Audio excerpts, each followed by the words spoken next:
අයිබන් සූදෑසනක් වේවා. සූදෑසනක් වේවා. ඔව්. මේ මහත්මා ගාන්ධිතුමා කියපු කතාවක් බල හිටියේ.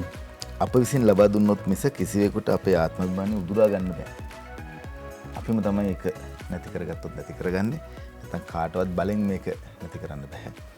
ඒක පොඩි වෙනසක් කරන්න වෙනවා මේ ගුරු වර්ජන විද්‍යාපති වර්ජන ගැන දැක ගත්තාම ඒ ආත්මාභිමානය පිළිබඳව දැන් යම් ගැටලු සහගත තත්ත්වයක් වෙලා තිනවා. රටේ තියෙන මේ ව්‍යසනකාරී තත්ත්වයක් එක්ක අද ඔවුන් කොළඹට එනවා කියලා කියනවා. මේකට සමහරක් අය නතු වෙලා තියෙනවා. දේශපාලනික කාරණා බවටපත් කරගෙන තියෙනවා. මේ පිළිබඳව අද පුවත්පත්වලත් වාර්තා වෙනවා. අපි ඒ තොරතුරු ඔබ වෙත අරගෙන ඉන්න සූදානම්. මේ වගේම තමයි ලෝකයේ තත්ත්වය කොහොමද කොරෝනා වසංගතය සම්බන්ධයෙන්. අපේ රටේ තත්ත්වය කොහොමද? දැන් පිරි ඉතිරි යන තත්ත්වයකටපත් වෙලා තියෙනවද? නැත්නම් ඒ කතාව බොරුද? එන්නත් කරන්නේ සාර්ථකද නැද්ද? මෙහෙම දෙපැත්තක කතා පුවත්පත්වල කතා බහ වෙලා තියෙනවා. අපි ඔබට දිගින් දිගට වාර්තා කරා එන්නත් කරන්නේ සම්බන්ධයෙන් ඉතාමත්ම සාර්ථක ලෙස ලෝකයේ වේගයෙන්ම එන්නත් කරන රටවල් අතර අපේ රට ඉදිරියෙන් ඉන්නවා කියන එක මේ තොරතුරු අද පුවත්පත්වල තියෙනවා. මේවත් එක්ක ඔබත් එක්ක සම්බන්ධ කරන්න අපි සූදානම්. බුද්ධික කිව්වා මේ ආත්මාභිමානය තව කෙනෙක්ට දෙන්න බෑ කියලා. හරිද? ඒකෙන් නැති කරන්න දෙන්න බෑ. ඒ වගේම තමයි ආත්මාභිමානය කියන එක තව කෙනෙක්ගෙන් අපිට ගන්නත් බෑ. කියන්නේ මගේ ආත්මාභිමානය මට බුද්ධිකකින් ඉල්ල ගන්න බෑ. මගේ ආත්මාභිමානය ඇති වෙන්න ඕනේ මා තුළම තමයි. එතකොට දැන් ලෝකයට නැවතවතාවක් ලෝකේ ආත්මය ප්‍රශ්න කරන මොහොතක් බවට පත් වෙලා තියෙනවා. ඒ කියන්නේ මේ වෙනකොට කොවිඩ් ආසාදිතයන් සංඛ්‍යාව අද දවසේදී කෝටි 20 සීමාව ඉක්මවා ගිහිලා තිනවා. ලක්ෂ වලින් ගත්තොත් ලක්ෂ 2000 සීමාව ඉක්මවා යනවා. ඒ කියන්නේ 20 කෝටි 2,17,364ක් කොවිඩ් ආසාදිතයන් මේ වෙනකොට ලෝකේ වාර්තා වෙනවා. අමතක කරන්න එපා ශීත ඍතුව ආරම්භ වෙලා නැහැ යුරෝපයේ. මේ තියෙන්නේ ගිම්හාන ඍතුව. එහෙම තියෙද්දි තමයි ඊයේ දවසට අලුතෙන් 6,01,155ක් කොවිඩ් ආසාදිතයන් වාර්තා වෙනවා. ඇමරිකා එක්සත් ජනපදයෙන් 96,317ක්, ඉන්දියාවෙන් 40,566ක්, ඒ වගේම බ්‍රසීලයෙන් 32,572ක්, ඊළඟට ඉන්දුනීසියාවෙන් 33,900ක් මේ විදිහට වාර්තා වෙනවා. මරණ සංඛ්‍යාව 42,58,213 දක්වා වර්ධනය වෙනවා. ඊයේ දවසට මරණ 9,699ක් ලෝකයේ පුරා වාර්තා වෙනවා. ඉන්දියාවෙන් මරණ 561යි, බ්‍රසීලෙන් මරණ 1,238යි, ඇමරිකා එක්සත් ජනපදයෙන් මරණ 480යි. මේ විදිහට ගත්තාම ඉන්දුනීසියාවේ වාර්තා වෙන මරණ සංඛ්‍යාව 1,598යි. ලෝකයේ කොයිතරම් අනාරක්ෂිතද කියන කාරණාව දැන් අපිට දැනෙන්න පටන් අරගෙන තියෙනවා. මේ එන්නත් කරණයේ සාර්ථක වෙච්ච රටවල් වල පවා පැතිරීමේ වේගය මෙහිමයි. ඒ කියන්නේ ඩෙල්ටා ප්‍රභේදයේ ස්වභාවය තමයි මේ. ඒ වුණාට එන්නත ලබාගත්තම තියෙන වාසිය තමයි එන්නත නිසා මරණ අවදානම අඩු වෙනවා සහ සුවවීමේ තියෙන ප්‍රවණතාව වැඩි. ඒක එන්නත ලබාගෙන මේ රෝගී ආසාදනය වෙච්ච බොහෝ දෙනෙක්ගෙන් ඒක දැනගන්න ලැබුණා. ඊ අපි වෛද්‍ය ජයරෝන් බණ්ඩාර මහත්මිය කතා කරද්දී ඒක දැනගත්තා. ඒ වගේම දිවෙන්නේ විවිධ පුද්ගලයෝ මේ පිළිබඳව කතා කරද්දී කියලා තියෙනවා. දැන් නැවතවතාවක් බුද්ධික චීනයේ වූහාන් වල කොවිඩ් රැල්ලක් ආරම්භ වෙලා තියෙනවා. ඒ කියන්නේ එහෙම බැලුවහම ගැලවිල්ලක් නැහැ. එකම ගැලවිල්ල දැනට පේන විදියට එන්නත ලබා ගන්න එක පුළුවන් තරම් මේ සෞඛ්‍ය මාර්ගෝපදේශවලට අනුව ජීවත් වෙන එක. ඒ ඇර වෙන ගැලවිල්ලක් නැත. අපේ රට ඉතාමත්ම ශක්තිමත් රටක්, පැහැදිලි යාන්ත්‍රණයක් තියෙන රටක් කියන එක අපිට මේ වෙලාවේ ප්‍රකාශ කරන්න පුළුවන්. අපිම කියන්න ගන්නවනේ අපේ ආත්මාභිමානය නැහැයි කියලා. මොකද පහුගිය කාලෙදී මේවා පිළිවෙලට වෙන්නේ නැහැ, හරියට කරන්නේ නැහැ කියලා කියන තත්ත්වයක් අපි සමාජ මාධ්‍ය තුල දැක්කා. හැමෝම නෙවෙයි, කිහිප දෙනෙක් මේ පිළිබඳව කතා බහ කරන්න ගත්තා. නමුත් අද දවසේදී අපිට පුළුවන් යුදහමුදාපතිතුමන් එක්ක සම්බන්ධ වෙලා කතා බහ කරන්න මෙහි පිළිවෙල සහ අද වෙනකොට අපේ ලබා තියෙන ප්‍රගතිය, විශේෂයෙන්ම එන්නත් කරන්නේ සම්බන්ධයෙන් ගත්තොත් දිනුෂ කිව්වා වගේ අපේ රටේ බොහෝ ප්‍රදේශවල දැන් එන්නත් කරණය කරමින් පවතිනවා. එන්නත් ලංකාවට ලැබෙමින් පවතිනවා. තවමත් රටවල් 100කට අධික ප්‍රමාණයකට එක එන්නතක්වත් ලැබිලා නැහැ. මේ පිළිබඳව මතක් කරගනිමින් අපි පුවත්පත්වල ප්‍රධාන පුවත් හොයාගෙන යන සූදානම් මොනවද තියෙන්නේ කියලා බලමු.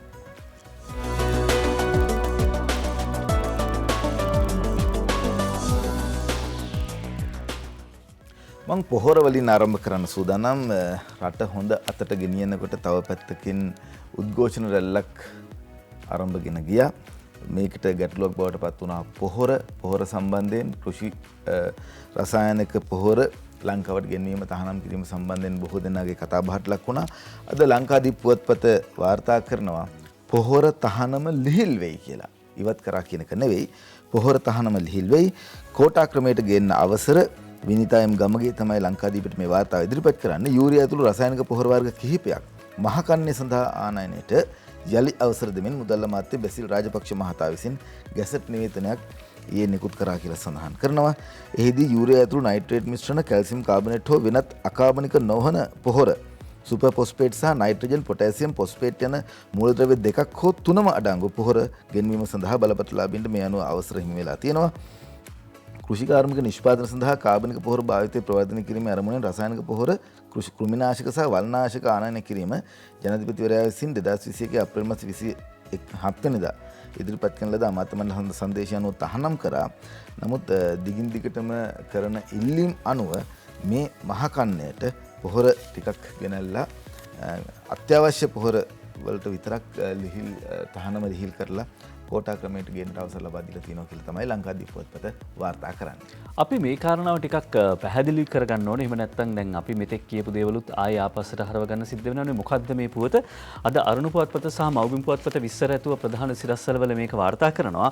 අරුණ පුවත්පතේ ප්‍රධාන සිරස්වලේ නයනතරංග ගමගේ සහ උදේජී වේකනායක වාර්තා කරන්නේ පොහොර ආනයනයට අවසර ඉඩ දෙන්නේ කාබනික පොහොර වලට විතරයි. ආනයන අපනයන පාලක කියයි. අරුණ පුවත්පත වාර්තා කරනවා මේ පුවත පිළිබඳව.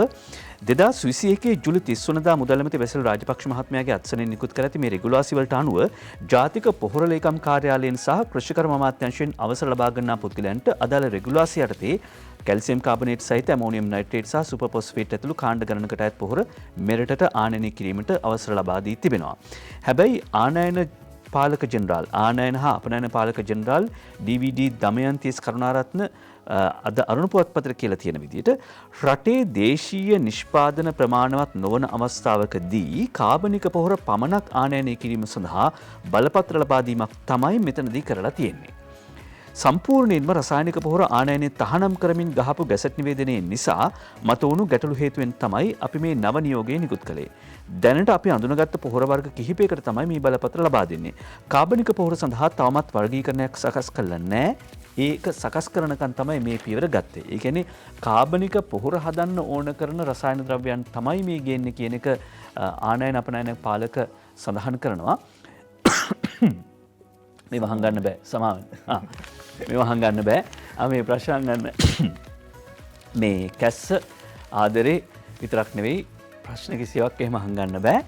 ඊළඟට ඒක නිසා තමයි මේ මව්බිම් පුවත්පතේ ප්‍රධාන සිරස්වලයත් මේ විදිහටම අරගන්නේ. අද මව්බිම් පුවත්පතේ ප්‍රධාන සිරස්වලයත් මේකමයි. පොහොර සඳහා නිස්සාරිත නයිට්‍රජන් පොටෑසියම් ගෙන්වන්න අවසර ගැසට් නිවේදනයේ ඊයේ රාත්‍රී මුද්‍රණයට ජේ.ටී. ද සිල්වා සහ අනුරාධා හේරත් වාර්තා කරනවා. හර්ෂද සිල්වා ආචාර්ය හර්ෂද සිල්වා පාර්ලිමේන්තු මන්ත්‍රීවරයා පාර්ලිමේන්තුවේදී කියා සිටියා තහනම් කළ රසායනික පොහොර ලයිස්තුවෙන් නයිට්‍රජන් පොටෑසියම් සහ ෆොස්ෆරස් එලියට අරගෙන ගෙන්නනවා කියලා. දැන් මේක පිළිබඳව අමාත්‍ය මහින්දානන්ද අලුත්ගමගේ මහත්මයා කරන ප්‍රකාශය රසායනික පොහොර ආනයනය කිරීමට රජයේ කිසිදු තීරණයක් ගෙන නොමැති බව කෘෂිකර්ම මැති මහින්දානන්ද අලුත්ගමගේ මහත්මයා කියනවා. රසායනික පොහොර ආනයනය කිරීමට රජයේ කිසිදු තීරණයක් ගෙන නැහැ. නිස්සාරිත නයිට්‍රජන් සහ පොටෑසියම් ආනයනයට පමණක් අවසර ලබා දුන් බවත් රජයේ රසායනික පොහොර ආනයනයට සූදානම් වන බවට අසත්‍ය ප්‍රචාරයක් සමාජගත කිරීමට ඇතැම් මන්ත්‍රීවරුන් කටයුතු කරන බවත් අමාත්‍යවරයා සඳහන් කර සිටියා. හර්ෂද සිල්ව මන්ත්‍රීවරයා ඊයේ පාර්ලිමේන්තුවේදී කිව්වේ ආනයන අපනයන ගැසට් එක අනුව මේ ගැසට් එක ඉංග්‍රීසියෙන් පමණයි තියෙන්නේ. අපි ඒක සිංහලට පරිවර්තනය කළොත් නයිට්‍රජනීය කණිජමය හෝ රසායනික පොහොර ගෙන්වන්නට මේකෙන් ඉඩ ලැබෙනවා කියලා කියනවා. පත්තරේ බලාගෙනම කිව්වේ මොගේ වචන පැටලෙන්න ඉඩ තියෙනවනේ. ඒ නිසා එතකොට රසායනික පොහොර ආනයනය කිරීමට රජය කිසිවිටකත් තීන්දුවක් ගෙන නැහැ. මේ කාබනික පොහොර නිෂ්පාදනය කිරීම සඳහා අවශ්‍ය නිස්සාරිත රසායන ද්‍රව්‍යයන් තමයි නිස්සාරිත නයිට්‍රජන් සහ පොටෑසියම් ගෙන්නන්න තමයි කෝටා ක්‍රමයකට අවසර ලබා දීලා තියෙන්නේ ගැසට් එකක් නිකුත් කළේ කියලා අද මව්බිම් පුවත්පත සඳහන් කර සිටිනවා. ඒකත් මහකන්නයට විතරයි දැනට අවසර ලබා දීලා තියෙන්නේ. මේ පිළිබඳව ගොඩක් වෙලාවට දැන් මේ ලංකාදීප පුවත්පතේ ප්‍රධාන පොත වාර්තා කරන්නේ පොහොර තහනම ලිහිල් වෙයි කියලා. එතකොට සාමාන්‍යයෙන් ගත්තට පස්සේ ගැටලුවක් නැහැ නේ. මම කියන්නත් පුළුවන් නේ. සමහරක් සමාජ මාධ්‍ය ජාල වලින් ඔන්න රසායනික පොහොර වැඩේ ආපහු ගේන්න හම්බෙලා තියෙන වගේ කතා එළියට යන්න පටන් ගන්න තියෙනවා. නමුත් රජයක් විදිහට මේ තීන්දුව ගත්තේ ජනතාවගේ සුභසිද්ධිය කල්පනා කරලා. නමුත් ඒකත් එක්කම භෝග වගාවන් සම්බන්ධයෙන් සහ කෘෂි කර්මාන්තය සම්බන්ධයෙන් මගහැරලා දාන්නට බෑ. ඒ කොහොමද වඩා සුරක්ෂිතව සිදු කරන්න කියන කාරණාව තමයි මෙහිදී සාක්ෂාත් වෙන්නේ. අද දිවයින පුවත්පත වාර්තා කරනවා රෝහල් ඇඳන් පිරේ කියලා. අපි මුලිනුත් කතා කරා කොරෝනා තත්ත්වය සම්බන්ධයෙන්. මේ සම්බන්ධයෙන් තමයි කතා කරන්නේ. කොවිඩ් රෝගීහු නිවෙස්වලම අසරණ වෙති කියලා සඳහන් කරනවා. 30%ක්ම ඔක්සිජන් මත යැපෙන තත්ත්වයක් තමයි තියෙන්නේ. කොරෝනා වෛරසය ආසාද නෙවෙයි රෝහල් ගත කරන ආසාදිතයන් අතරින් 30%ක ප්‍රමාණයකට මේ වන විට ඔක්සිජන් මත යැපෙන තත්ත්වයක් ඇති වී ඇති බව සෞඛ්‍ය ආරක්ෂක මාධ්‍ය සඳහන් කරයි කියලා අද දිවයින පුවත්පත වාර්තා කරනවා. දැන් ඔන්න නැවත වතාවක් ඩෙල්ටා ප්‍රභේදය හෝ යම් ප්‍රභේද එළියට එන්න පටන් ගන්න තියෙනවා. ඒ පිළිබඳව සැලකිලිමත් විය යුතුයි. කොරෝනා රට වට කරද්දී ගුරුවරු විදුහල්පතිවරු කොළඹ වට කරති. අද ඉන්දික හිවා විතරණ වාර්තා කරනවා අද පුවත්පතේ ප්‍රධාන සිරස්වරේ ගුරු විදුහල්පතිවරු අද කොළඹ වට කරති. වැටුප් ගැටලුවට විසඳුම් නැහැ. රථවාහන විරෝධතාව ප්‍රදේශ කිහිපයකින් කොළඹ නගරයට කියලා ඉන්දික හිවා විතරණගේ මේ වාර්තාවේ සඳහන් වෙනවා. අද දිනමින පුවත්පත වාර්තා කරනවා ලොරියේ පැමිණි මාරයා ජීවිත 3ක් පිළිගනී කියලා දිනමින පුවත්පත වාර්තා කරනවා. සමීර අබේසිංහ අවිස්සාවේල විශේෂ වාර්තාකරු කල්පනී පද්ම පෙරුම කියන දෙපළ තමයි වාර්තා කරන්නේ. මීගොඩ වටරැක දුම්රිය ස්ථාන ආසන්නයේ වටරැක මන්සන්දියේ ඊයේ ලොරි රථයක් සහ ත්‍රිරෝද රථයක් එකිනෙක ගැටීමෙන් මාස 3ක බිලිඳිය ඇතුළු පුද්ගලයන් තිදෙනෙකු මිය ගොස් එකයෙකු බරපතල ලෙස තුවාල ලබා තියෙනවා කියලා අද දිනමින පුවත්පත වාර්තා කරනවා. ඊයේ දවසේදී පොඩි වැස්ස වෙලාවක වාහනේ ලිස්සලා ගිහිල්ලා ත්‍රිරෝද රථයේ ගැටෙනවා. ත්‍රිරෝද රථයේ ආපු තුන් දෙනාම ජීවිතක්ෂරපත් වෙනවා. ඒ තමයි දිනමින වාර්තාව. අපි ජෙනරාල් ශවෙන්ද්‍ර සිල්වා මහත්මයාව දුරකථන ඔස්සේ සම්බන්ධ කරගන්න උත්සාහ ගන්නවා. ඒ අතරතුරේදී ඒ සම්බන්ධතාව ගොඩනගා ගන්නත් එක් අද පුවත්පතට අවධානය යොමු කරනවා. අද පුවත්පත කොවිඩ් රෝගීන් ඉහළ යාමේ ප්‍රවණතාව ඉතාමත්ම අධිකයි. ඊළඟ සති දෙක මේ අද ඊයේ එහෙම නැත්නම් මේ මොහොතේ ප්‍රතිඵල අපිට තව සති දෙකකින් බලා ගන්න පුළුවන් කියලා ශ්‍රී ලංකා වෛද්‍ය සංගමය සඳහන් කරනවා. නිදර්ශනී වික්‍රමසිංහ වාර්තා කරන විශේෂඥ වෛද්‍ය පද්ම ගුණරත්න මහත්මිය කරන ප්‍රකාශය. ඒ අනුව රෝගීන් ජීවිතක්ෂරපත් වීම වැළැක්වීම සහ අසාධ්‍ය වීම වැළැක්වීමට එන්නත් කරණය සඳහා සියලු දෙනා යොමු යුතු බව අත්‍යවශ්‍ය කාරණයක් බව එතුමිය සඳහන් කරනවා. ඒ වගේම නිවැරදි සෞඛ්‍ය පුරුදු අඛණ්ඩව ආරක්ෂා කළ යුතු බවත් වෛද්‍ය පද්ම ගුණරත්න මහත්මිය සඳහන් කරනවා. ඒ කියන්නේ අපි දැනට සති දෙකකට කලින් දැනුවත් කළා මේ නැග්ම පටන් ගත්ත විතරයි කියලා. ඊළඟ සුමාන දෙකේ දැනටමත් තීරණය කරලා ඉවරයි. ඊළඟ සුමාන දෙකේ තත්ත්වය මොකක්ද කියන එක දැන් අපිට හිතා ගන්න පුළුවන්. දැන් රෝගය ගත්තම ඒක බලාත්මක වෙන්නේ තව සති දෙකක් ඉදිරියට. දැන් මොකද කරන්න ඕනේ? මේ විදිහට කොරෝනා රට වට කරනවා. මොකද කරන්න ඕනේ? විශේෂයෙන්ම කියන්නේ බොහෝ වෙලාවට වෛරසය ඉදිරියට යනවා. අපි පුන කියන්නේ එකම දේ. ඒ තමයි අවුරුදු 60ට වැඩි අය, අධි අවදානම් අය වැඩිපුර ආරක්ෂිත පියවර ගන්න, එන්නත ලබා ගන්න, පිරිසිදු වෙන්න, සෞඛ්‍ය ආරක්ෂිත ක්‍රමවේද අනුගමනය කරන්න. ඒක තමයි කරන්න තියෙන්නේ. එන්නත ලබා ගත්තේ නැත්නම් එන්නත ලබා ගන්න.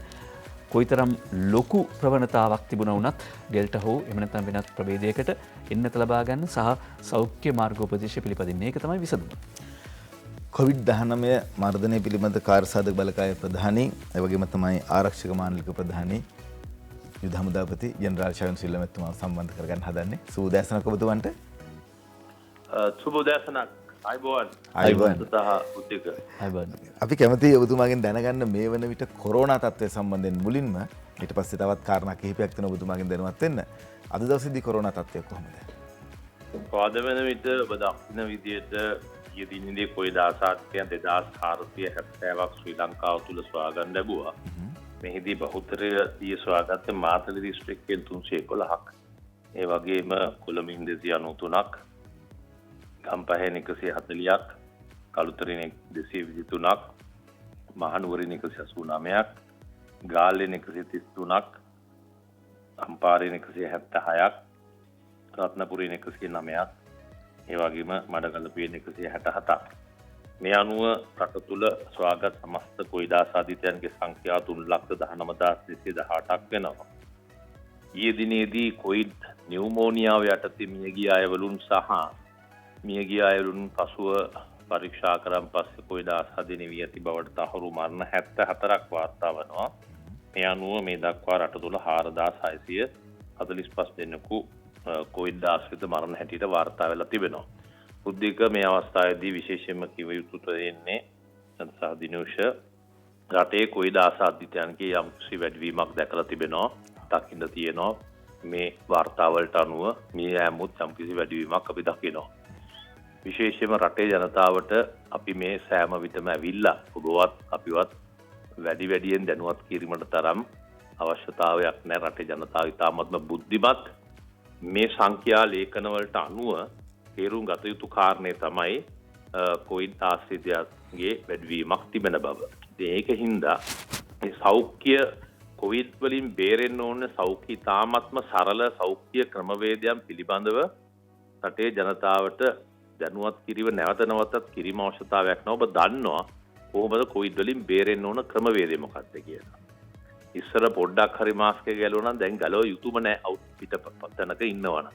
දැන් ප්‍රධානම කාරණේ ඉතින් මේ සෞඛ්‍ය හුරු පුරුදු වලට අනුගත වෙමින් රටේ කොවිඩ් ආසාදිතයෙක් ඔබ ඉදිරියේ සිටිනවා කියන යන තේරුම් අරගෙන කටයුතු කළ යුතුව තිබෙනවා. ඒත් එක්කම තමයි විශේෂයෙන්ම ප්‍රථම මාත්‍රය ලබා ගැනීම පමණක් මට කොවිඩ් හැදෙන්නේ නැහැ කියන මතේ ඉන්නවා නම් ඒක විශේෂයෙන් පිළිගන්න අමාරුයි. ඉතින් ඒකින්ද රටේ බහුතරයක් රටට ගෙන ආපු වෙනත් මාත්‍රා සංඛ්‍යාව ගත්තම ජනතාවට මම හිතන්නේ 74කටත් වැඩි සංඛ්‍යාවකට එක් මාත්‍රයක් හෝ ලබා දීලා තිබෙනවා.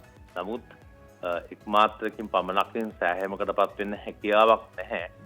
දෙවන මාත්‍රය ලබා ගත්තත් අපිට වෙනවා යම්කිසි ආකාරයේ විවිධ ප්‍රභේද නිසා මේවා වසර දෙකක් වැනි කාලයක් තුල ලෝකේ කොවිඩ් ඇවිල්ලා ඒ කාලය තුලම එන්නතක් වාගෙන ලබා දෙන එන්නත විවිධ වර්ග එන්නත ලබා දීමේදී ඒතිවේ තියෙන ප්‍රතිබල අපිට ඒ කොවිඩ් සම්බන්ධයෙන් එන්නත දෙකම ගත්තත් පරිස්සම් වීම බොහෝ වැදගත් වෙනවා.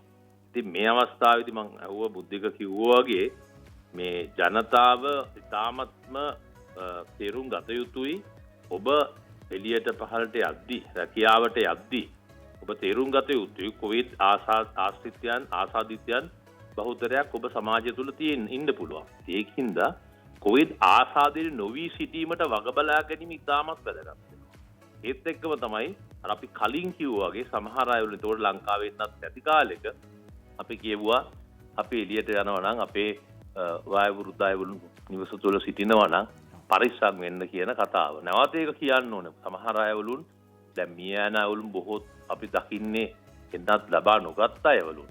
ඒකට යහුසුලි කිරීම තාමත් වැදගත් වෙනවා. ඒත් එක්ක එන්නතක් ඔබ එන්නතක් ලබා ගත්තයි කියලා ඔබගේ ගෙදර වයෝවෘද්ධ පුද්ගලයන් සිටිනවා නම් ඔබ ඊටමත් ඔවුන්ව අවදානම් තත්වයකට පත් කරන්න ඔබයි එළියට ගිහිල්ලා ඉන්නේ. ඕන් එළියට ගියේ නැතු වුණාට. ඉතින් ඒකින්ද මේ කොවිඩ් සමාජය තුළ තිබෙන හින්දා ඉතාමත් වැදගත් වෙනවා ඔබ පරිස්සම් වෙන්න. ඒකින්ද ජනතාව ඉල්ලා සිටින්නේ ඔබ එන්නතක් ලබා ගත්තද එක එන්නතක්ද ලබා ගත්තද දෙකම ලබා ගත්තද මොන සත්‍යෙ හිටියත් ජනතාව එක්රැස් වෙන තැනට ගමන් කිරීම ඉතාමත් භයානකයි. ඔබ රැකියාවට ගියත් ඔබ රැකියාව කරන ස්ථානයේ ඉන්න කණ්ඩායම් පිළිබඳව ඔබට අනවබෝධයෙන් සිටින්න පුළුවන්. ඔවුන් මොන ප්‍රභේදයක් මේ රට ඩෙල්ටා කියන එක ප්‍රභේදයක වට ඒ තත්ත්වය අපි දන්නේ නැහැ හරියට. ඒකින්ද මොන ආකාරයකින් හරි පැතිරෙන්න හැකියාවක් තිබෙන හින්දා ජනතාව එක්රැස් වෙන රටේ තිබෙන නීති රීති නැත්නම් රෙගුලාසි කොවිඩ් සම්බන්ධයෙන් පනවන නියෝග දැඩි වෙන්න පුළුවන් අවම වෙන්න පුළුවන්. ඒ ජනතාව පැත්තෙන් තීරුම් අරන් කරාට ජනතාව තීරුම් ගන්න ඕනේ මේ ලිහිල් කරලා තිබුණ අවස්ථාවුණත් එය ප්‍රයෝජනයට අරන් අපිට ඒකින්ද ප්‍රශ්නයක් නැහැ. මේ ලිහිල් කිරීමක් යම් කිසි ස්ථානයක ලිහිල් කිරීම කියන එක ඕන විදියට හැසිරෙන්න කියන වචනයක් නෙමෙයි. කොවිඩ් වල සංඛ්‍යාවන් කියද්දි තීරුම් ගන්න ඕනේ ඔබ පරිස්සම් වෙන්න ඕනේ. ඉතින් ජනතාවයි තාමත් ඕනකමින් ඉල්ලා සිටින කාරණා දෙකක් තියෙනවා. එකක් ඇවිල්ලා ප්‍රථම කාරණේ ඔබ ඉතාමත් පරිස්සම් වෙච්ච ඔබ ඉදිරියේ කොවිඩ් ආසාදිතයෙක් ඉන්නවා කියලා හිතලා වැඩ කරන්න ඕනේ.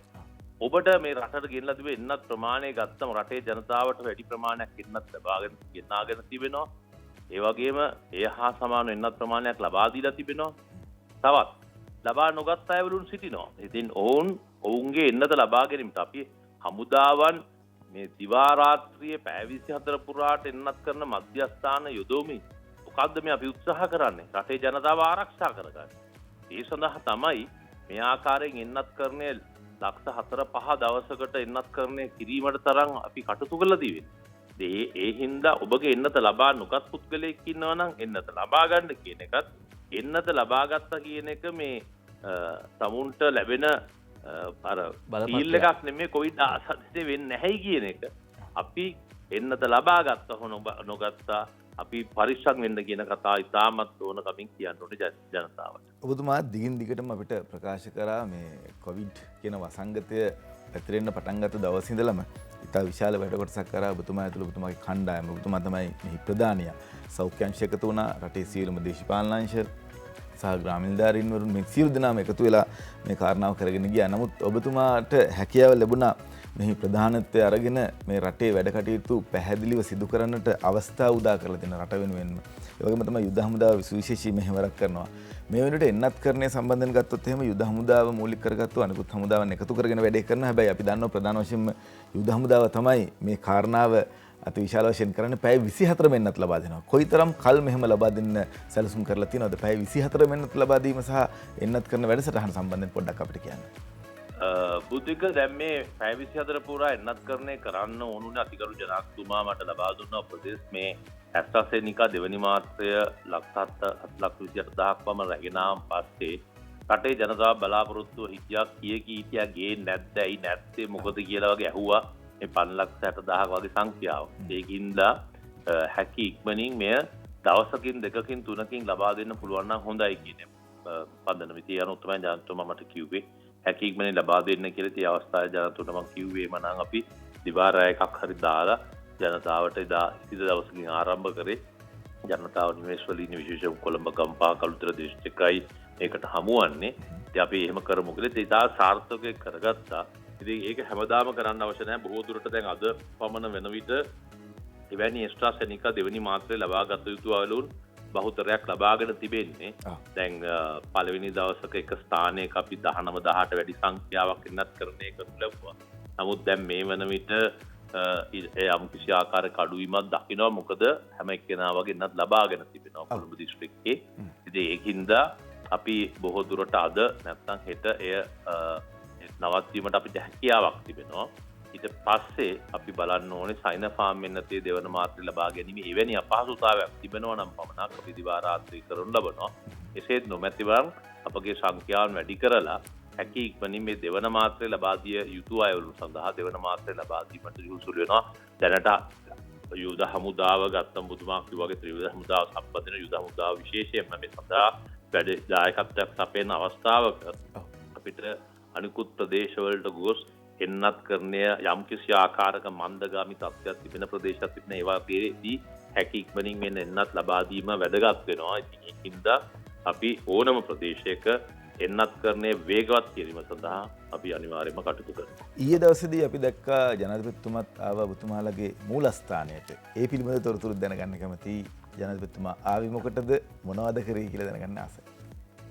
නෑ මේක විශේෂයෙන්ම බුද්ධික බහපු ප්‍රශ්නයට මේ රටේ දකින්න ඇති පැලවත් අකුරගොඩ කියන ප්‍රදේශයේ ත්‍රිවිධ හමුදාව සහ ආරක්ෂක අමාත්‍යාංශයේ වෙනුවෙන් අතිගරු ජනාධිපති ගෝඨාභය රාජපක්ෂ මැතිතුමා ආරක්ෂක ලේකම්වරයා සිටි සමයේදී ආරම්භ කරනු ලැබුවා මේ ත්‍රිවිධ හමුදාව සහ ආරක්ෂක අමාත්‍යාංශ එක ස්ථානයකට රැගෙන ගොස් ඒව මූලස්ථානයක් සෑදිය යුතුයි කියලා. ඒක හදාගෙන ආව. නමුත් යම් කිසි කාල සීමාවකදී යම් කිසි අඩාලතාවයක් තිබ්බා.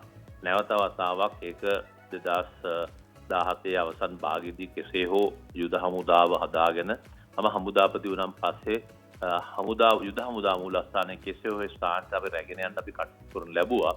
නමුත් ඒත් එක්කම ආරක්ෂක මාණ්ඩලයේ ප්‍රධානී කාර්යාලයත් මේ වසරේ අපිට ඉවර කරගන්න හැකියාව ලැබුණා. නමුත් ආරක්ෂක මාණ්ඩලයේ ප්‍රධානීගේ කාර්යාලයට ආරක්ෂක අමාත්‍යාංශ රැගෙන ලැබුවම මම ආරක්ෂක මාණ්ඩල ප්‍රධානී සමුදාපතිවරයා වශයෙන් දෙකම කරන හින්දා වෙනත් කාර්යාලයක් පිළිබඳ වැඩි ප්‍රශ්නයක් නැති හින්දා ඉතින් ඒ අනුව මේ හදපු මේකේ අපි ආකිටෙක්ට් කියලා කියන්න පුළුවන් මේකේ නිර්මාතෘවරයා වශයෙන් ක්‍රියා කර අතිගරු ජනාධිපති ගෝඨාභය රාජපක්ෂ මැතිතුමා එතුමා යුද හමුදා මූලස්ථානයේ ඇතුළු මේ ඩිෆෙන්ස් කොම්ප්ලෙක්ස් කියන ආරක්ෂක එම කොම්ප්ලෙක්ස් එක ජනාධිපති වුණාන් පස්සේ එන්න හැකියාවක් ලැබුණේ නැහැ. මේ කොවිඩ් සම්බන්ධයෙන් කටයුතු නිසා එන්න හැකියාවක් ලැබුණේ නැහැ. ඒත් එක්කම ඒ කාරණයක් එක්ක දැනට තිබෙන තත්ත්වය ගැන පරීක්ෂා කිරීම සඳහා විශේෂයෙන්ම යුද හමුදාවේ දන්නවා හමුදාවේ ඉදිරි දැක්මක් කියලා අපි පසුගිය වසරේ දෙසැම්බර් මාසයේදී වසර 5ක ඉදිරි දැක්මක් පිළිබඳව පොතක් නිකුත් කරන ලැබුවා. ඒ අනුව හමුදාව සෑම ක්‍රියාත්ම යුද හමුදාය කරන ලබන්නේ ඉදිරි දැක්ම තුල ජනාධිපතිතුමා විසින් ලබා දුන් උපදෙස් වලට අනුව ඉදිරි දැක්මක් හදලා අපි අවුරුදු 5ක් වෙනුවෙන් හමුදාව ක්‍රියා කරන්නේ. ඒ අනුව ශ්‍රී ලංකා යුද හමුදාව දෙන ගුවන් සංක්‍රමික බලසේනාවක් කියලා. ඒ විශාල කර්තව්‍යයක් කරා යුද හමුදාවේ යුද්ධයේ කාලෙදී. ඒ බලසේනාවේ ඉදිරි දැක්ම වෙනුවෙන් නිකුත් කරන පොතක්. ඒ වගේම ක්‍රියාන්විත මධ්‍යස්ථානයක් ඕන හමුදාවක් වැදගත් වෙන එකෙන් තමයි සියලුම දේවල් පරිපාලනය කරන්නේ.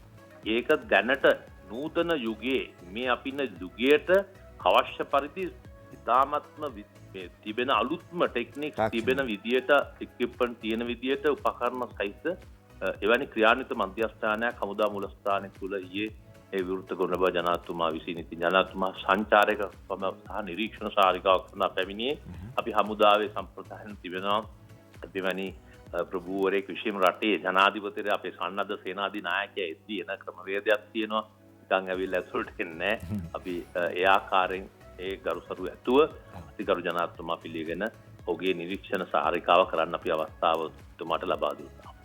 හොඳයි බොහොම ස්තුතියි අපිත් එක්ක සම්බන්ධ වුණා ජෙනරාල් ශවේන්ද්‍ර සිල්වා මැතිතුමන් එතුමා ආරක්ෂක මාණ්ඩික ප්‍රධානියා ඒ වගේම තමයි යුද හමුදාපතිතුමන් කොවිඩ් මර්ධනය සම්බන්ධයෙන් ගත්තු කාර්යසාධක බලකායේදී ප්‍රධානීය විදිහට කටයුතු කරනවා රටේ ජනතාවට වර්තමාන තත්ත්වය පිළිබඳව පැහැදිලි කිරීම සම්බන්ධයෙන් බොහොම ස්තුතියි ඔබතුමන්ට. ඔව් ආරක්ෂක මාණ්ඩලික ප්‍රධානී කියලා කිව්වම ඒකේ කාර්යභාරය ඉතාමත්ම පුළුල් වෙනවා බුද්ධික. දැන් ආරක්ෂක මාණ්ඩලික ප්‍රධානී කිව්වම අපිට එකපාරට හිතෙන්නේ යුද්ධයක් සටනක් වෙලාවකදී ඒකට නායකත්වය දීම කියලා නෑ. ලෝකයේ අනාරක්ෂිත තත්වයකට පත් වෙමින් යනවා. ස්වාභාවික උපද්‍රවවලදී කොහොමද මුහුණ දෙන්න ඕනේ? එතනදී ජනතාව ආරක්ෂා කර ගැනීම සඳහා ත්‍රිවිධ හමුදාවම යොමු කිරීම සූදානම් කිරීම ඒකාබද්ධ මාණ්ඩලික ප්‍රධානියාගේ කාර්යභාරය යටතේ කරනවා. ඒ වගේම දැන් අපි ඇත්ත නැත්ත මොක වුණත් පිළිගන්නවා මේ ලෝකයේ මුහුණ දෙමින් සිටින්නේ ජෛව විද්‍යාත්මක යුද්ධයකට. ඒතකොට මේ යුද්ධයෙන් ජනතාව බේරා ගැනීම නැත්නම් මේ යුද්ධයෙන් ජයග්‍රහණය කිරීම සඳහා තමයි ඔය දියත උයනේ ඊළඟට විහාර මහාදේව උද්‍යානයේ ඊළඟට දිවෙනේ විවිධ ප්‍රදේශවල එන්නත් කරන වැඩපිළිවෙල ක්‍රියාත්මක කරන්නේ. ඇඳන් නැහැ ඇඳන් වල රෝහල් පිරී යනවා කියලා කිව්වම ඇඳන් සහිත අතරමැදි ප්‍රතිකාර මධ්‍යස්ථාන විවෘත කරන්නේ ඒ කාර්යභාරය තුල. ශවේන්ද්‍ර සිල්වා මහත්මයා මේ හොඳ කතාවක් කියනවා. මීට කලින් දිනෝෂ අපිත් එක්ක කතා කරනකොට ජෙනරාල් ශවේන්ද්‍ර සිල්වා ප්‍රකාශ කරා මේ අපේ අය බිම බුදියගෙන හරි අපි හමුදාවට තියෙන ඇඳන් ටික දීලා හරි අපේ රටේ මිනිස්සුන්ට බිම නිදා ගන්න දෙන්නේ නැහැ අපි දේවල් කරනවා කියලා. ඇඳන් නැති වුනහම ඇඳන් නිර්මාණය කරලා රෝහල් වලට ලබා දීලා දේවල් ටික කරා. දැන් අද කතා කරනකොට කියනවා මේ ආරක්ෂක මාළු ප්‍රධානියත් මම. එතකොට හමුදාපතිත් මම ඉතින් කාමර දෙකක් ඕනේ නැහැ. හින්දා මේ තියෙන එක මැනේජ් කරගෙන මම මේ වැඩේ කරනවා. කියන්නේ කොයි වෙලාවකත් සැප පහසුකම් බලාගෙන සහ Tamanට ලැබෙන වරප්‍රසාද බලාගෙන නෙවෙයි වැඩ කටයුතු කරන්නේ. මේක නායකත්ව ලක්ෂණයක්. අපි ඒ පිළිබඳවත් මේ වෙලාවේ මේ කතා කරද්දී හිතෙන නිසා අපි එතුමට සුබ පතනවා. රට වෙනුවෙන් මෙහෙම නායකයන් තමයි අපිට වැදගත්. එතකොට එහෙම බැලුවම මේ කරන කාර්යභාරය දිහා බැලුවම ත්‍රිවිධ හමුදාවක් රටකට කරන කාර්යභාරය දිහා බැලුවම යුද්ධයකදී විතරක් නෙවෙයි අර්බුදයකදී වසංගතයකදී ස්වාභාවික උවදුරකදී මේ කරන වැඩ ටික බැලුවම ඒකට මිලිටරීකරණය කියලා කියනවා නම් සාමාන්‍ය මිනිස්සු කල්පනා කරાવી ඒක මිලිටරීකරණය නම් ඒක හා කියලා. ඒක හා කියලා. මාස්ක් එකක් දාන්න දන්නේ නැහැ. කුණු ටික දාන්න දන්නේ නැහැ. තමන්ගෙම යහපතට දාන නීති රීති පිළිපදින්න දන්නේ නැහැ. කවුරු හරි එකෙක් කියන ඕපදූප කරේ තියන් යනවා මිසක් ඇත්තද බොරුද කියලා හොයලා බලන්න දන්නේ නැහැ. පදික වේදිකා පදික මාරු පාවිච්චි කරන්න දන්නේ නැහැ. තව මිනිහෙක්ගේ පුද්ගලික නිදහස දන්නේ නැහැ. හැබැයි දෙන්නේ සිංගප්පූරු ටෝක්. අපි පළවෙනි විරාමයට යමු. විරාමෙන් පස්සේ නැවතත් පත්තරමේන්තුව සමග.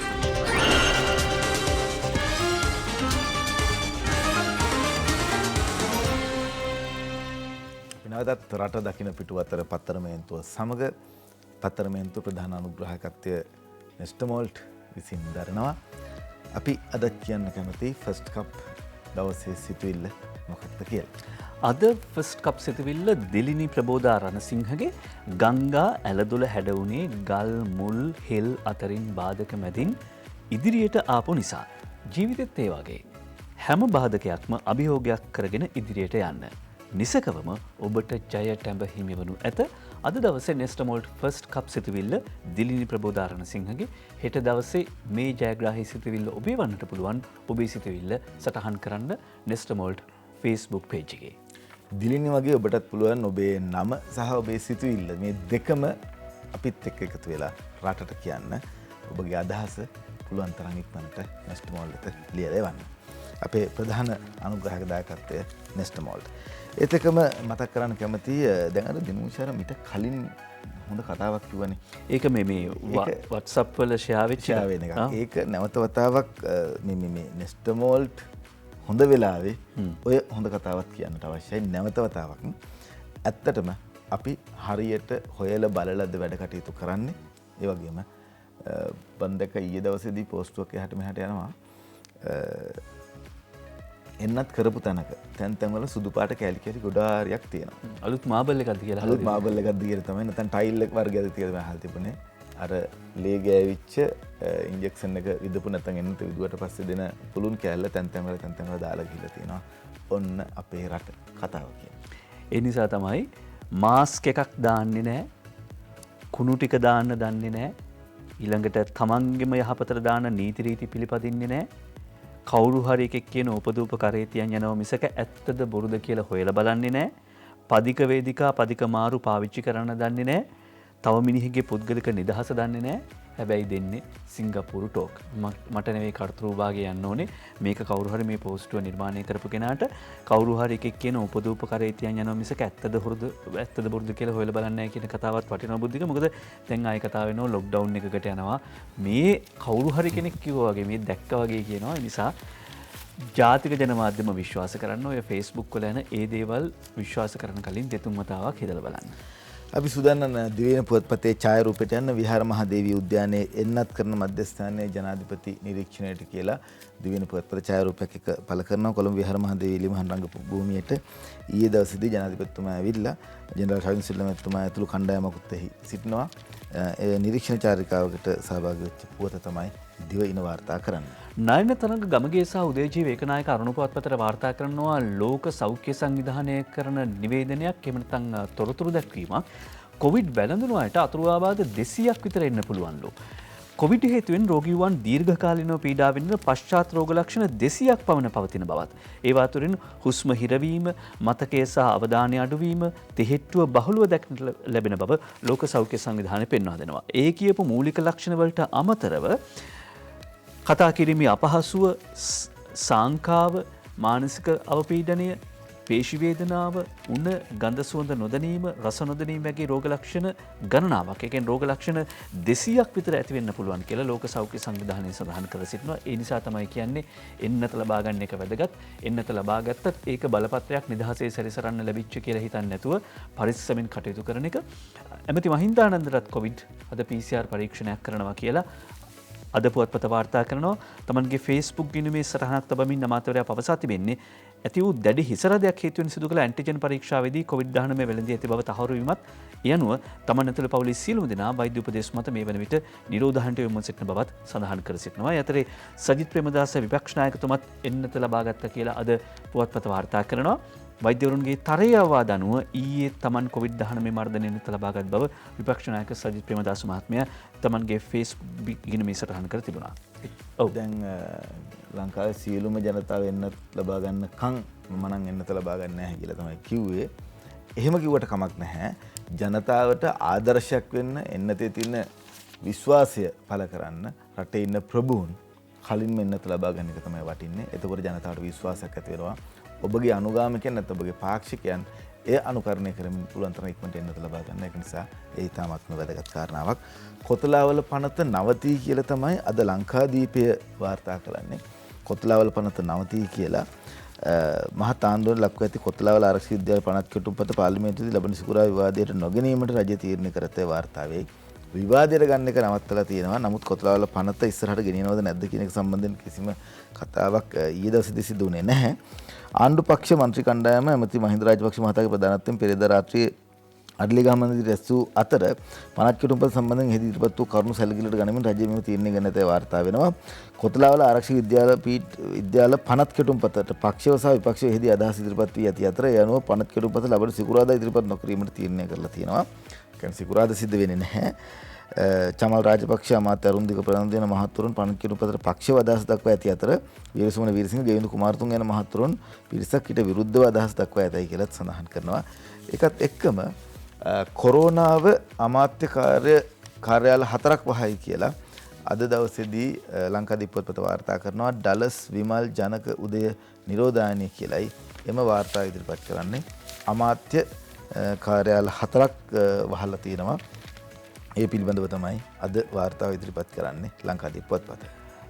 අවුරුදු 12-18ත් අතර අයට සුදුසු සයිනෝෆාම් මෙන්නත ලබා ගැනීම සඳහා ගිවිසුම් අත්සන් කළා කියලා ෆයිසර් එන්නත ලබා ගැනීම සඳහා ෆයිසර් එන්නත ලබා ගැනීම සඳහා අත්සන් කළා ගිවිසුමට කියලා අමාත්‍ය රාජ්‍ය අමාත්‍ය මහාචාර්ය චාන්‍ය ජයසුමන මහත්මයා කරන ප්‍රකාශය නිදර්ශනී වික්‍රමසිංහ වාර්තා කරනවා.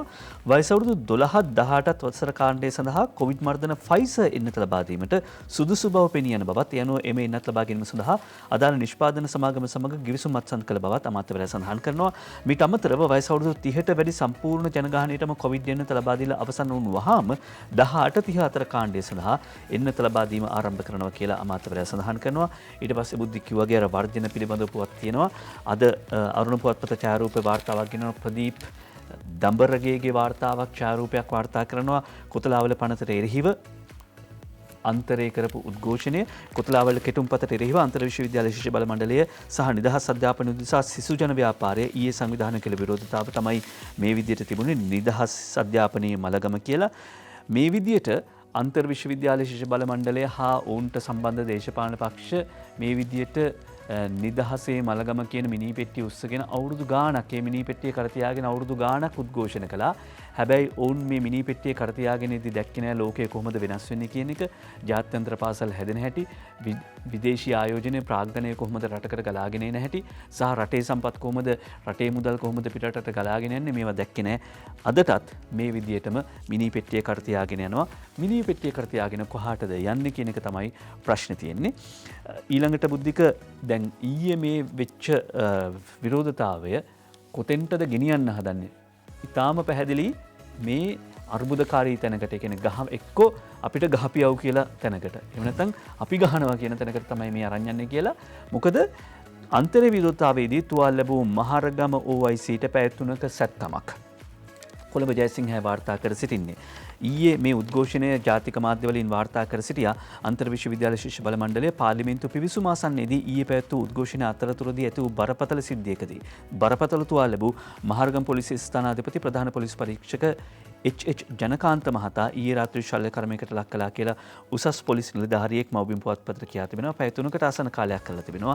රජයේ දේපල් වලට රුපියල් ලක්ෂ ගණනාවක අලාභයක් සිදු කිරීම, පොලිස් නිලධාරියෙකුට බරපතල තුවාල සිදු කිරීම සම්බන්ධයෙන් හඳුනාගත් පුද්ගලයන් රැසක් අත්අඩංගුවට ගැනීම සඳහා විශේෂ පොලිස් කණ්ඩායම් කිහිපයක් යොදවා ඇතැයි මේ පොලිසිය සඳහන් කරනවා. දැන් ඊට පස්සේ කවුරු හරි අත්අඩංගුවට ගත්තොත් ඔන්න ඒ අය නිදහස් කරන්න කියලා වෙනම උද්ඝෝෂණ කරනවා. මේ වෙලාවේ ආයි අපි මතක් කරනවා මීට අවුරුද්දකට හමාරකට කලින් ජයවර්ධනපුර විශ්වවිද්‍යාලයේ ශිෂ්‍යෙක් අර බර වාහන ටයර් එකක් ඔලුවට වැටිලා වෙච්ච අනතුර කවුද මේවට වග කියන්න ඕනේ? අද අලුත්ම කතාව තමයි දිනෝෂ කොහොම හරි කරලා උද්ඝෝෂණයට එන පිරිස බලනවා පොලිසියත් එක්ක ගැටුමක් ඇති කරගන්න. අඩුම තරමෙන් පොලිස් කණ්ඩායම් වලට එහෙම නැත්නම් හමුදාවන්ට පහර දීලා ඔවුන්ගෙන් නැවත වතාවක් අර්බුදයක් ඇති කර ගැනීම තත්ත්වයක් තමයි පටන් ගන්න හදන්නේ. එතකොට තමයි මානව හිමිකම් කියලා කතා බහ කරන්න පුළුවන්කම ලැබෙන්නේ. ඔව් අයිතිවාසිකම් දිනා ගන්නට අවශ්‍යයි. නමුත් මේ වෙලාවේ තියෙන ව්‍යසනය සම්බන්ධයෙන් පැහැදිලිව කටයුතු කළ යුතුයි. නැත්නම් සිද්ධ වෙන්නේ ඊට වඩා ලොකු ව්‍යසනයක්. පොලිසියෙන් ගුටි කනවා කියන එකට වැඩිය ලොකු ප්‍රශ්නයක් සිද්ධ වෙනවා. හැබැයි අද පොලිසියත් අපි තාමත් ආඩම්බරෙන් කතා කරන්න ඕන මේ ඉවසන ඉවසිල්ල මන් දන්නේ ලංකාවේ මෙහෙම පොලිසියක් තිබුණාද කියලා. මේ වගේ දැන් දිනෝෂයට හැකියාව ලැබුණා නම් මේ උද්ඝෝෂණයක් වෙලාවකදී පොඩ්ඩක් ළඟකට යන්න කෑ ගහන දේවල් කුණුහරුප කියනවා පොලිසිය විදිහට උන් කරන්නේ රාජකාරියක්. අහගෙන ඉන්න බැරි තරමේ දේවල් තමන්ගේ දෙමාපිය සම්බන්ධයෙන් දරුවන් සම්බන්ධයෙන් එහෙම තමයි කතා කරන්නේ. විනය පිළිබඳව මේ රටේ තියෙන තත්ත්වය කොහොමද කියන එක සහ විශ්වවිද්‍යාලවල ඉගෙනගත්තු දරුවෝ එහෙම නැත්නම් ගුරුවරු ඔවුන් කොහොමද මෙහෙම කෑ ගහන්නේ මෙහෙම කතා කරන්නේ කියන එක සම්බන්ධයෙන් ගත්තාම පස්සේ වෙන රටක කෙනෙක් සිංහල දන්නවනම් ලැජ්ජාවෙන් බඩ කපා ගන්න වෙනවා. අද දිනවෙන පුවත්පත වාර්තා කරනවා රට අර්බුදයක ඇති මොහොතක අවුරුදු 24ක් පැවති ගුරු ගැටලුව විසඳන්න කීම අසාධාරණයි කියලා අමාත්‍ය ජී.එල්. පීරිස් මහතාගේ ප්‍රකාශය ඊයේ දවසේදී ජී.එල්. පීරිස් අමාත්‍යවරයා මහාචාර්ය ජී.එල්. පීරිස් අමාත්‍යවරයා ඒ වගේම තමයි ආචාර්ය බන්දුල ගුණවර්ධන අමාත්‍යවරයා ඒ වගේම තමයි කැබිනට් අමාත්‍ය ගාමිණී ලොකුගේ මෙතුමන් මේ තුන්දෙනාව සම්බන්ධ වෙලා රැස්වීමක් පැවැත්වුණා. අධ්‍යාපන අමාත්‍යාංශයත් මේ අධ්‍යාපන අමාත්‍යාංශයේ රැස්වීම සඳහා පැමිණියා සියලුම පාහේ වෘත්තීය සමිති නායකින් ඔවුන්ගේ අවශ්‍යතාවය ඔවුන් ඉදිරිපත් කරා. දිගින් දිගටම ඔවුන් ප්‍රකාශ කර සිටි ඉතාමත්ම ඉක්මනින් ඔවුන්ට අවශ්‍යයි කියලා මේකට පිළිතුරක් ඔවුන් පිළිතුරු වශයෙන් බලාපොරොත්තු වෙන්නේ මස් රාත්තලම කියන එක දිගින් දිගටම කියන්න පටන් ගත්තා. අපිට සම්පූර්ණ මේ මුදල ලබා ගැනීම හෝ මුදල ලබා දෙන බවට ප්‍රතිඥාවක් ලබා දෙන්න කියන එක වැඩි වැඩි වීම සම්බන්ධයෙන් සහ ඔවුන්ගේ තියෙන මේ වැටුප් විෂමතාව ඉවර කිරීම සම්බන්ධයෙන් ජී.එල්. පීරිස් අමාත්‍යවරයාගේ ප්‍රකාශය අද දිනවෙන පුවත්පත වාර්තා කරලා තියෙනවා. මේ අවුරුදු 24ක් මුළුල්ලේ තිබිච්ච මේ ගැටලුව එකවරම විසඳන්න අමාරුයි. නමුත් මේ එන අයවැයෙන් සියලුම ආයතන වලට ඒ කියන්නේ ගුරුවරුන්ට විතරක් නෙවෙයි අනිකුත් රාජ්‍ය සේවකයන් දිහත් බලලා තමයි අපිට තීන්දුවක් ගන්න වෙන්නේ කියන එක ඊයේ පෙරේදා කැබිනට් මණ්ඩලයේදී සාකච්ඡා වුණ බව එතුමා දැනුම් දුන්නා. ඒ වගේම තමයි බන්දුල ගුණවර්ධන මහත්මයාත් ඒ වගේම ගාමිණී ලොකුගේ මහත්මයාත් මේ දෙපළත් පැහැදිලි කරලා දුන්නා රටේ තියෙන තත්ත්වයත් මේ කාරණාවත් දෙක කොහොමද කළමනාකරණය කරමින් ඉදිරිපත් කරන්න කියලා. මේ ඇමතිවරු තුන්දෙනාම ඉල්ලීමක් කරා දරුවන්ට මේ වෙලාවේ අධ්‍යාපනය ලබා දෙන්න සූදානම් වෙන්න කියන කාරණාව. ඒ වගේම තමයි ඔවුන්ගේ ගුරුවරු ඉල්ලන විදුහල්පතිවරු ඉල්ලන ඒ අවශ්‍යතාවය සහ ඔවුන්ගේ වැටුප් විෂමතාවය වෙනුවෙන් අනිවාර්යෙන්ම පෙනී සිටිනවා කියන කතාවත් ඔවුන් කැබිනට් මණ්ඩලයේ නිවේදනයක් විදිහට ඉදිරිපත් කරා. අපිටක් ගාලා වෙලාව බලනවා. සුරක්ෂිතව වේගවත් ලෙස ඉතා පහසුවෙන් ඉටු කර දෙයි. POC Smart Online Banking. උරුබෝටියට වැඩ කරගන්න අයට Munchee super cream cracker. Gram 125. ටක් ගාලා තප්පර කටුව ගියා. අපි ටක් ගාලා වෙලා බැලුවා. ආයාව ඊයේ සාකච්ඡා බිඳපැටේ ගුරුවරුන් සේවයට කැඳවූ චක්‍රලේඛය ඉවත් කරගන්නවා අධ්‍යාපන අමාත්‍යාංශයේ ලේකම් කියයි කියලා නිලන්ත මදුරාවල අරුණ පුවත්පතට වාර්තා කරනවා. ගුරුවරු විෂමතාව ගැන ලබන අයවැයේදී විසඳුමක් කැබිනට් මාධ්‍ය ප්‍රකාශකතුමා කියනවා. කේලී රඹුක්කල මාත්‍යවරයා ගුරුවරු සේවය අතහැර ගියාසේ සැලකීමේ සූදානමක් නැහැ කියලා සම කැබිනට් ප්‍රකාශක වෛද්‍ය රමේෂ් පතිරණ මහත්මයා කියනවා. ඒ වගේම දැන් මේ උද්ඝෝෂණ එනවා ඊට පස්සේ මංගල සමරවීර හිටපු මන්ත්‍රීතුමා වෙනම කල්ලියක් හදාගන්නවා. අද ද මෝර්නිං පුවත්පත වාර්තා කරනවා බුද්ධික සමරවීර තමයි වාර්තාව ගෙන එන්නේ CBK Sun විමුක්ති into politics ප්‍රශ්නාර්ථයක් එක වාර්තා කරන්නේ කුමාර වෙල්ගම මන්ත්‍රීවරයා තමයි මෙහෙම කිව්වා කියලා කියන්නේ. ඔහු කියලා තියෙනවා plans are underway to bring the power to educated youth from a well known political family through a broad political alliance. හරිද? ඒ කියන්නේ බොහොම ඉගෙනගත් තරුණ ප්‍රබල දේශපාලන පවුලක කෙනෙක් එක්ක ඊළඟට පුළුල් සන්ධානයක් හදන්න ලෑසි ඔහු නායකත්වයට එනවා කියලා කියන්නේ. ඒ අනුව ඕන්න මේ එළිවෙන ජාමේදී අපිට හොයාගන්න පුළුවන් වෙයි මොනවද නටන නැටුම් කියලා. අද රාජ්‍ය සේවයේ වැටුප් ඉදිරි අයවැයේදී වැඩි වේවි කියලා අධිකාර අමාත්‍යවරයා අලි සබ්රි මහත්මයාගේ ප්‍රකාශය දිනවෙන පුවත්පත වාර්තා කරලා තියෙනවා. රාජ්‍ය සේවයේ සියලු වැටුප් වැඩිවීම සම්බන්ධයෙන් ඉදිරි අයවැයේදී සමාලෝචනය කරන බව අධිකරණ ඇමති ජනාධිපති නීතිඥ අලි සබ්රි මහතා පාර්ලිමේන්තුවේදී ප්‍රකාශ කරා කියලා වාර්තා කරනවා අද දවසේ.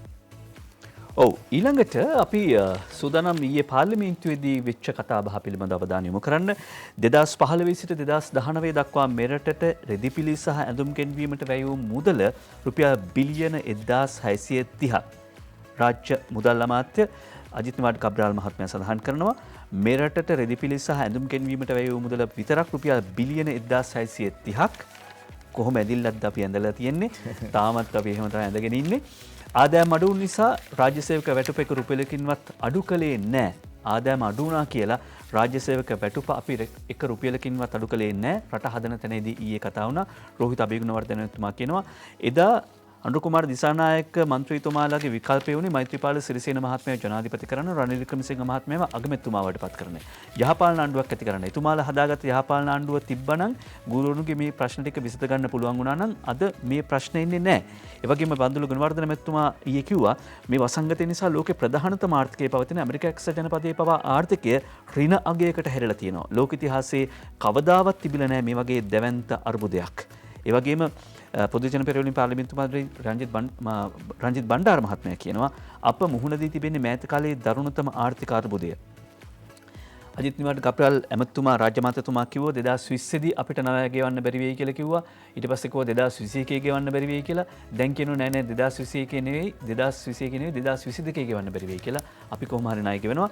රසායනික පොහොර ආනයන තහනම් ඉවත් කරලා ලයිසන් අරන් ගේන්න පුළුවන් කියලා ගැසට් කළා කියලා ඊයේ පාර්ලිමේන්තුවේදී ආචාර්ය හර්ෂද සිල්වා මහත්මයා සඳහන් කළා.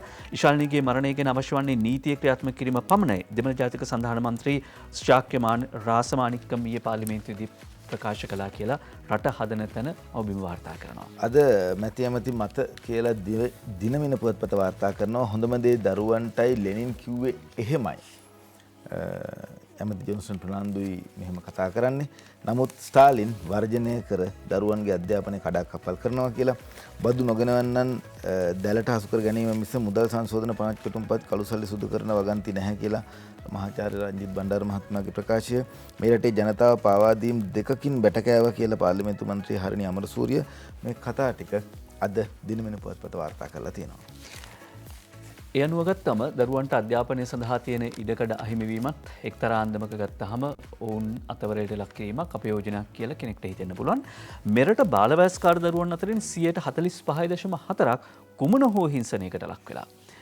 ෂේන් සෙනවිරත්න වාර්තා කරන ආචාර්ය කුමාරි තෝරදෙණිය පේරාදෙණි විශ්වවිද්‍යාලයේ සමාජ විද්‍යා අධ්‍යයන පීඨයේ ආචාර්යවරියගේ සොයාගැනීමක් එම නැත්නම් පර්යේෂණික ප්‍රතිඵලයක් මෙරට බාලවයස්කාර දරුවන් අතරින් 45.4ක් කුමන හෝ ආකාරයක ශාරීරික හෝ මානසික හිංසනයකට ලක්වන බවත් ඒ අතරින් ළමයින් 6.9% ලිංගික හිංසනයට ලක්වන බවත් එතුමිය සඳහන් කරනවා. ඒ වගේම මෙරට ළමා මවුරුන් වාර්තා වීමේ ප්‍රතිශතය 4.5ක් වෙනවා. නුවරඑළියේ එමගිය 5%ක්. මේ රටේ ළමා මවුරුන්ගේ ප්‍රතිශතය 4.5ක්. නුවරඑළියේ ඒ ප්‍රතිශතය 5% කියලා වාර්තා කර සිටිනවා. නුවරඑළිය දිස්ත්‍රික්කයේ ප්‍රතිශතය 5% කියලා වාර්තා කරනවා. මෙරට බාලවයස්කාර දරුවන් අතරින් 45.4ක් කුමන ආකාරයක හෝ හිංසනයකට ලක් වෙලා. සමගි ජන බලවේගයට සහාය දෙන එක්සත් ජාතික පක්ෂ පළාත් පාලන මන්ත්‍රීවරු යලි අරගන්නවා කියලා රනිල් වික්‍රමසිංහ පාර්ලිමේන්තු මන්ත්‍රීතුමාගේ ප්‍රකාශය එක්සත් ජාතික පක්ෂ නායකයාගේ පළාත් පාලන ආයතන සඳහා එක්සත් ජාතික පක්ෂයෙන් තරඟ කර සමගි ජන බලවේගයට සහාය දක්වූ මන්ත්‍රීවරුන්ට යලි පක්ෂයට එක්ව වීමේ අවස්ථාව පුළුල් කරන ලෙස එක්සත් ජාතික පක්ෂ නායක හිටපු අග්‍රාමාත්‍ය රනිල් වික්‍රමසිංහ මහතා ප්‍රකාශ කරා. ඊයේ නිලධාරීන්ට කතා කරලා කිව්වා කියලා සඳහන් පුවතක් අද වාර්තා කරනවා දිනවෙන පුවත්පත. මව්බිම් පුවත්පත වාර්තා කරනවා ඉශාලිනීට ඉංග්‍රීසි පුළුවන් කියලා මම දැනගෙන හිටියේ නැහැ කියලා අයියා කියනවා. අද මව්බිම් පුවත්පතයි මේ පුවත වාර්තා කර සිටින්නේ. ඉශාලිනීගේ මරණය පිළිබඳව නොමග යවන්න පරීක්ෂණ කණ්ඩායම මේ වාක්‍ය ලිව්වාද ඉශාලිනීට ඉංග්‍රීසියෙන් ලියන්න බෑ. ලියන්න පුළුවන් බලාගෙන විතරයි සෝවිරා කියයි. කීර්ති මෙන්ඩිස් සහ නෝවුඩ් නීතා පද්මකුමාරි වාර්තා කරනවා. අනිත් එක මේ අකුරු ලියලා තිබුණේ මේ වාක්‍ය ලියලා තිබුණේ පෑනකින්. ඒ නිසා විමර්ශන කණ්ඩායම අවධානය යොමු වෙලා තිබෙනවා නොමග යවන්නද මේ වැඩේ කළේ කියලා. නොමග යවන්නද මේ වැඩේ කළේ කියලා වාර්තා කරනවා. අද දිනමින වාර්තා කරනවා රජය අසාර්ථක මාර්ගයක ගමන් කරනවා කියලා දිනමින පුවත්පත මේ වාර්තා කරන්නේ. රජය අනුර කුමාර දිසානායක මහත්මයාගේ ප්‍රකාශයක් තමයි ඔහු කියන්නේ රජය අසාර්ථක ගමනක යනවා කියන කතාව.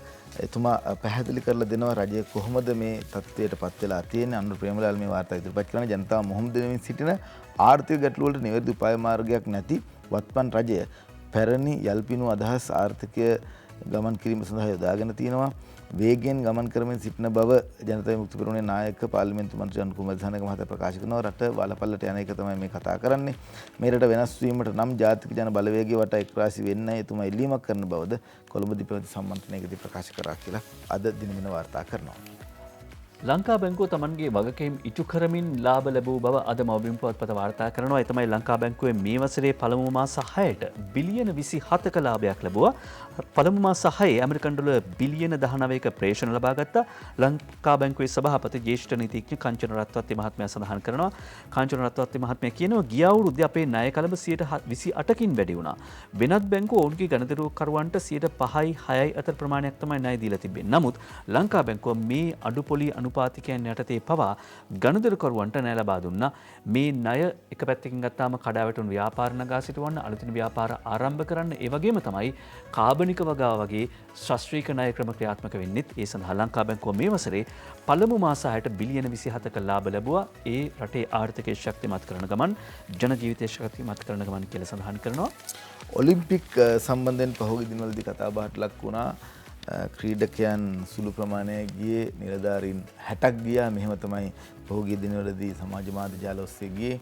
ඊට පස්සේ ඔලිම්පික් ඇඳුමට කටුවකින් අංකය සටහන් කිරීම සම්බන්ධයෙන් ලංකාවේ බලධාරීන්ට ඇඟිල්ල දික් කරා. හැබැයි ඊට පස්සේ අපි දැක්කා හැම රටක්ම අංකය එල්ලන්නේ කටුවකින් තමයි කියන එක. අද දින මින පුවත්පත වාර්තා කරනවා ඔලිම්පික් ගියේ 23යි කියලා. 60ක් නෙවෙයි 23යි. ක්‍රීඩා සංවර්ධන දෙපාර්තමේන්තුවේ අධ්‍යක්ෂ ජෙනරාල් අමාලදිරි සූරිය වාර්තා කරනවා ඔලිම්පික් තරගාවලින් නිලධාරීන් 60 දෙනෙකු සහභාගී වූ බවට පළවන මාධ්‍ය වාර්තා මහජනයා නොමගැවීමට උවමනාවෙන් සිදු කරන අතර ක්‍රීඩා සංවර්ධන දෙපාර්තමේන්තුවේ අධ්‍යක්ෂ ජෙනරාල් අමාලදිරි සූරිය මහතා කියා සිටින්නේ 23 දෙනෙක් විතරයි ඒ සඳහා සහභාගී වුණේ කියලා. ඒ පිළිබඳව ලිපිය පළ කරනවා දිනමින පුවත්පත. ඔය ඔලිම්පික් පදක්කම් සටහනේ චීනී ඉස්සරහින් ඉන්නවා. රන් පදක්කම් 32ක් අරගෙන දෙවනියට ඉන්නේ ඇමරිකා එක්සත් ජනපදයේ රන් පදක්කම් 24යි. ඊළඟට ජපානයේ ඉන්නවා රන් පදක්කම් 19යි. ඒ අතරේ ශ්‍රී ලංකාවේ අවසන් බලාපොරොත්තුවත් සුන්නුනා. තරඟයේදී මමයි අශ්වයා ටිකක් කලබල වුණා කියලා ඊයේ මැටිල්ඩා කිව්වා. ඒක අද මවබිම් පුවත්පත වාර්තා කර දෙබුද්දික මානව දයාවට මුල් තැනදී අද නික්ම යන හයිසින්ත් පිළිබඳව හයිසින්ත් විජේරත්න ප්‍රවීණ රංගන ශිල්පිනිය නොසිතූ විරූ ලෙස ජීවිත රංග මණ්ඩලයෙන් සමුගත්තා. ඇය පිළිබඳව කලාකීර්ති සචිස් චන්ද්‍ර ඉදිරිසිංහ මහත්මයා අනුශාසක සමස ලංකා වකුගඩු රෝගීන්ගේ සංගමේ එතුමන් ලියන කෘතවිදී සටහන ජීවත් වූ කාලය නෙවෙයි වැදගත් වෙන්නේ ජීවත් වූ කාලයේදී කළ සේවය. දයාබර නංගි ඔබ කළ සේවය උසස්. ආදරණීය උතුම් සෙනෙහසක පහන නිවී ගියත් ඔබ ලබා දුන් ආලෝකය අප නිරතුරුවම දකින්නෙමු. අප අතරින් සමුගෙන යන හයිසින්ත් විජේරත්න නැමැති දයාබර රංගවේදිනිය දෙවියන් වහන්සේගේ රාජ්‍යය බාරගත්ව මැනවි. මොක්සුව ලැබේවා, සාමදානය සැතපේවා. සතිස් චන්ද්‍ර ඉදිරිසිංහයන් ප්‍රාර්ථනා කරනවා. අපිත් ඒ ප්‍රාර්ථනාවට ඒ ආකාරයෙන්ම එක් වෙනවා. අපි යමු විරාමයකට. විරාමයෙන් පස්සේ කාටුන් බලන්න සූදානම්.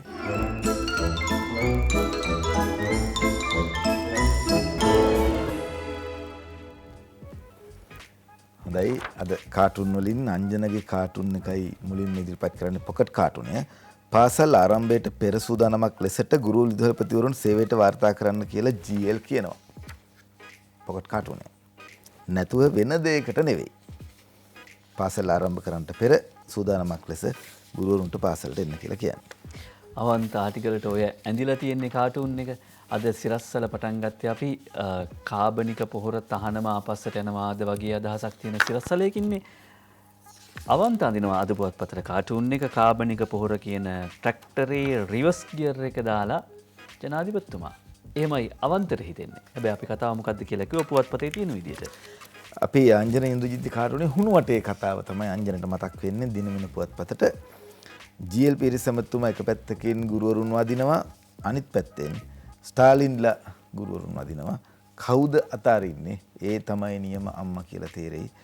මොකද හේතුව මේ ගුරුවරුන් දඩබීමා කරගෙන හුණු වටේ කතාව තමයි ඇත්තටම ගුරුවරුන්ට ආදරේ කවුද කියන එක පෙන්눔 කරන අවස්ථාව ඉස්සරහට පෙනෙයි. කියලා වැඩක් නෑ. අංජන ඉන්ද්‍රජිත්ගේ කාටුන් එක දිනමිනෙන් තෝරගන්නේ ආණ්ඩුව ඇස් බැඳුම් වලට තවදුරටත් ජනතාව රවට්ටන්න බෑ කියලා අපේ ගායන්ත කියනවා. එතකොට දැන් ජනතාව රවට්ටන්න පුළුවන් විපක්ෂීය ඇස් බැඳුම් වලට විතරද සර්? විපක්ෂීය ඇස් බැඳුම් වලට විතරද සර්? මහින්දානන්ද අලුත්ගමගේ මහත්මයා ඉන්නවා බැලුම් බෝලයක් උඩ. බැලුම් බෝලය පුපුරයිද නැද්ද කියන කතාව තමයි තියෙන්නේ. දාස අපුවලානයි මේක ඉදිරිපත් කරලා තියෙන්නේ. විදුර අබේනායකගේ දවසේ පද 4 දැන් රෝහල් ඇතත් ඉඩ මදි බව පෙන්නා එන්නත් දී තිබෙන වලු කෝටිය පන්නා දුන්නම බුරුල ඔක්කොම පාරට පැන්නා ෆන් එක කඩයි ඩෙල්ටා මරු තරු පෙන්නා. අද රංචගොඩ ළමයා සරසවි බේර ගත යුත්තේ අන්තරෙනි හෙද සේවයෙහි රත්න ප්‍රියලාගෙන්නේ. පාසල් වසා ඇතිසෙන සුරු කවරෙක්ද ඒ පැනයට පිළිතුරු ආවේ මෙලෙසයි. රටට පෙනෙන ලෙස වැඩ වර්ජන කරමින් හවසට ටියුෂන් කඩ අරින සටන්කාමී සූරවීර ගුරු බවතුන් පාසල් අරගෙන ඇති අපලයක් බඳු. පංචකොඩ ළමයා. ඔව්. පහුගිය දවසක ජනාධිපතිතුමාගේ කාර්යාලය තිබිච්ච සාකච්ඡාවකදී ෂෙඩියුල් එකක් කිව්වා වැක්සිනේෂන් එන්නේ මෙන්න මේ විදියට එන්නත් එන්නේ මෙන්න මේ පිළිවෙලට කියලා. මේ දවස්වල මෙච්චර ප්‍රමාණයක් නෙයි කියලා. හැමෝම හිතුවා ඇත්තටම මේ කිව්වට ගෙන්න ගන්න පුළුවන් වේද කියලා. විශේෂ වෛද්‍ය ප්‍රසන්න ගුණසේන මහත්මයා එදා ඒ කිව්වා ඒ ෂෙඩියුල් එක ඒ ආකාරයෙන්ම ක්‍රියාත්මක වෙච්ච නිසා තමයි අද මේ විදියට එන්නත් ලැබිලා තියෙන්නේ. හැබැයි දැන් රෝගීන් සංඛ්‍යාව වැඩි වෙනවා. ඉතින් ඊට පස්සේ මොකද වෙන්නේ? 7 වෙනි පැයේදී මේ ගැන තවත් ප්‍රශ්න කරන සූදානම්. අපි ගිහින් එන්න පරිස්සමෙන් ඉන්න නිතරම මුවාවරණය මුවෙම තියාගන්න කියලා ජෙනරාල් චාන්සලර් මැතිතුමා කිව්වා. හැම වෛද්‍යවරයෙක්ම කියනවා සෞඛ්‍ය අංශ කියනවා මේ පිළිතුර මතක තියාගන්න. පරිස්සම් වුණොත් ඔබටත් මටත් ලස්සන හිතක් තියෙයි කියලා.